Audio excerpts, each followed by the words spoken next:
I started this a couple hours ago. I did a undercarriage power wash, and I used a wand that goes on the end of a power washer. And this frame has been fluid filmed one time 2 years ago, and you can see there are some spots that are light, but if you really get down to it, the frame is still intact and that Woolwax is doing its job. Today I'm going to show you how I do my Woolwax undercoating. I've used a lift in the past, but today I've got these super strong and reliable plastic ramps. I don't really think anything is going to go wrong. I mean, they're rated, should be fine, right? I got my do-rag on because it's hot and I sweat, and this sweat's going to be running in my eyes and I have no hair. So I like to start by crawling under the vehicle, and I use this rust converter, and anywhere there's rusted metal, bolts, frame, whatever it might be, usually like to hit it with that rust converter. As you can see, there's not a lot of bare metal here. Everything is still coated and everything was protected by that first application of fluid film slash Woolwax, whatever you want to call it, 2 years ago. The trailer hitch is a little rusted. We'll hit that with a wire wheel and then hit it with some rust converter. Let's see if we can get this spare tire down. We'll see what it looks like up above the spare tire.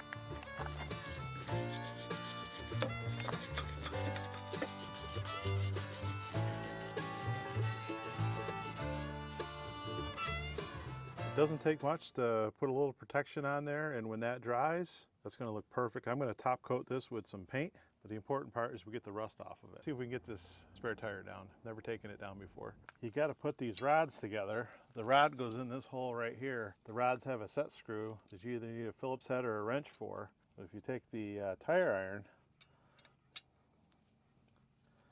that fits the set screw.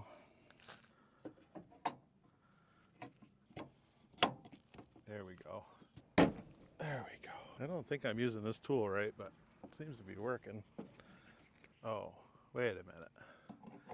Operator error. You got to be smarter than the equipment.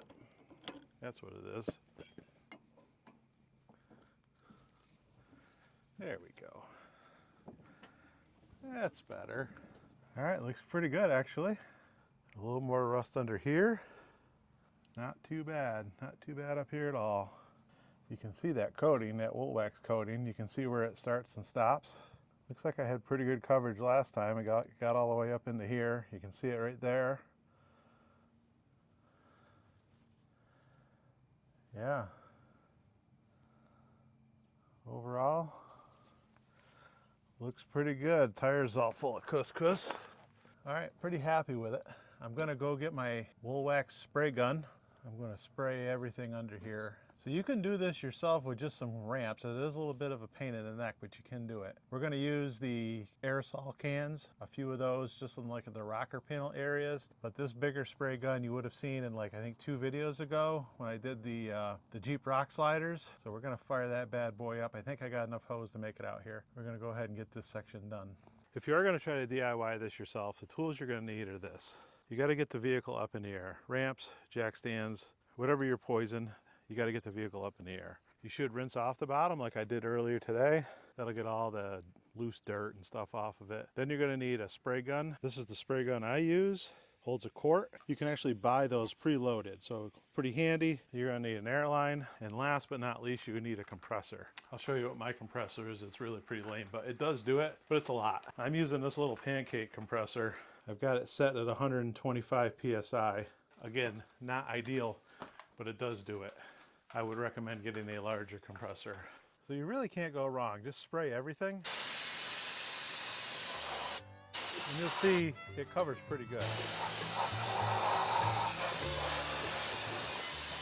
This is the Woolwax, right? So you can get this in this color here, which is clear, or sometimes they call it wheat, or you can get it in a black color. I like the wheat or the clear so that I can see through it.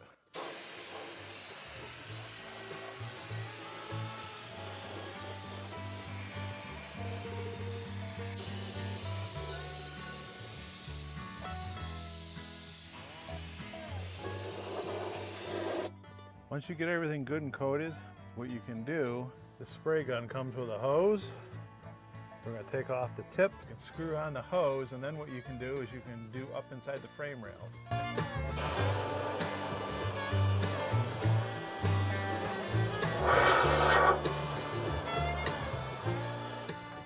Nothing about this is easy to film. You're gonna have to trust me. It works.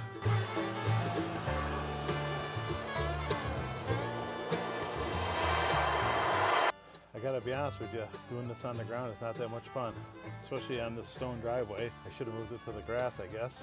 I guess you won't know if you don't try. Right now I know. I'm gonna put this spare tire back up.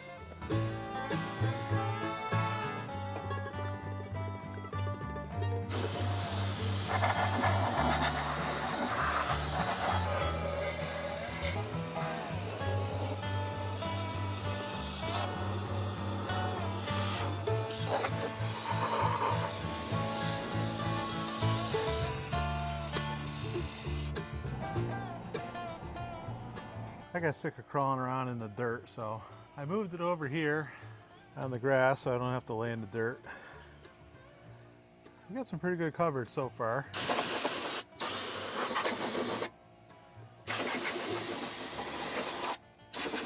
This little compressor is getting it done, believe it or not. I didn't think it had it in it. I would definitely get a bigger one though. I think I'm gonna get a bigger one. What do you guys use for a compressor? You guys have any compressors in your shop? I was thinking about getting a Harbor Freight one. Laying in the grass is definitely way better. I don't think there's any dog poop over here, so we should be okay. I can also see the other side of the frame here, so I'm gonna be able to get both sides of the frame now. I mean, I'll have to figure this side out, but. It's hot. It's about 80 degrees out today. A little humid. It rained all week. I was gonna mow my grass this morning, but it's still a little wet, so I'm gonna do it when I'm done with this. It's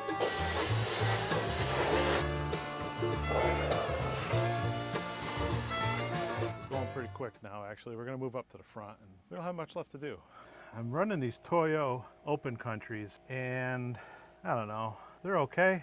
I've been running Yokohama Geolanders for 10 years and they seem to be a nice compromise. These are a little bit louder than those, but they seem to go good in the snow. You can probably hear my compressor doing surprisingly well, but it is having a hard time keeping up. We're not going to take it easy on it though. Metal skid plates. You don't find that often nowadays. Guess that's a good thing. One failure point on these Forerunners, and it's going to be so hard for me to show you because it's buried in here. Up in here, there's a U-joint, and that is for the steering. At about 40,000 miles or so, that thing is going to seize up and you're going to have to replace it. The other thing you're going to have to watch with these Forerunners, 2024 and older, is the slides for the brakes. About every 25,000 miles you got to pull them apart. You can wire brush the slides if you're lucky, and you can put everything back together, and you'll usually get another 25,000 miles out of it if you throw another set of pads on there. But those are two things that I've had with my Forerunners over the years. That's about it. These are pretty much trouble-free vehicles if you do a little maintenance to them. It's pretty much the whole quart. I'm gonna go get another quart because we're not done yet. Stand by. It's pre-filled. I got links in the description. You don't even have to mess with it. Just screw it on.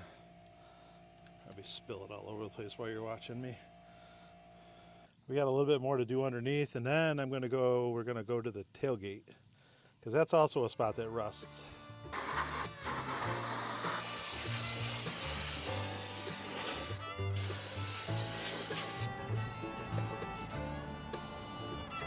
Another area that kind of rust prone is this area right here.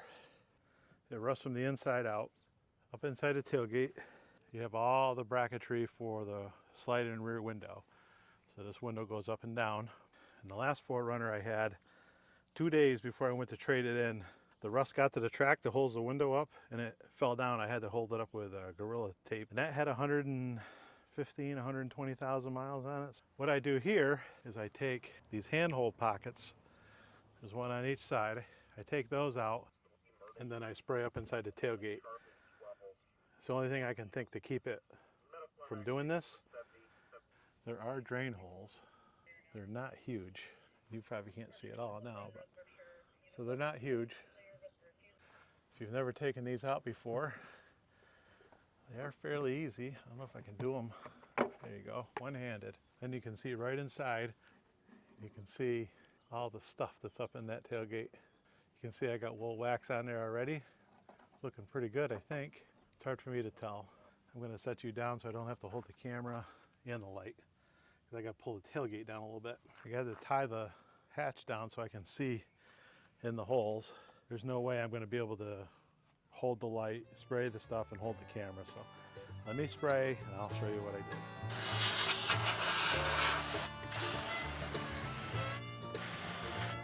Trying not to get any on the speakers. You know, I want it to still sound decent. Probably should just take the door panel down, but I guess I'm being a little bit lazy today. When I moved the 4Runner off the ramps, the car said it was 90 degrees outside. Fat guy, do-rag, 90 degrees. Yeah, this is good enough. Let me show you how we did. It doesn't look much different than before, but you can see I got plenty of coverage in there. Come over to this side.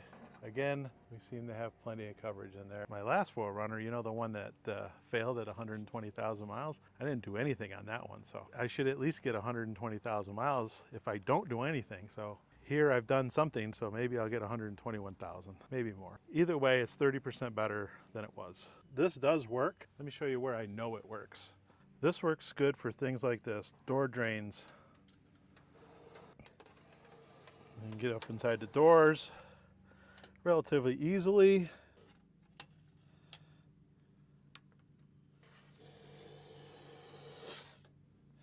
And it gets a pretty good pattern. Here's the pattern you get with it.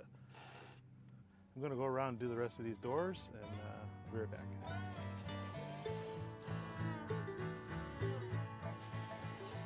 These cans work pretty well.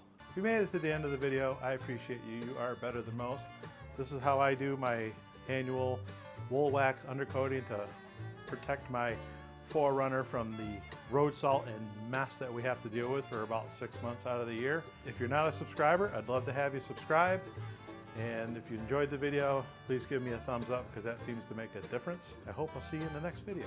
Thanks for watching.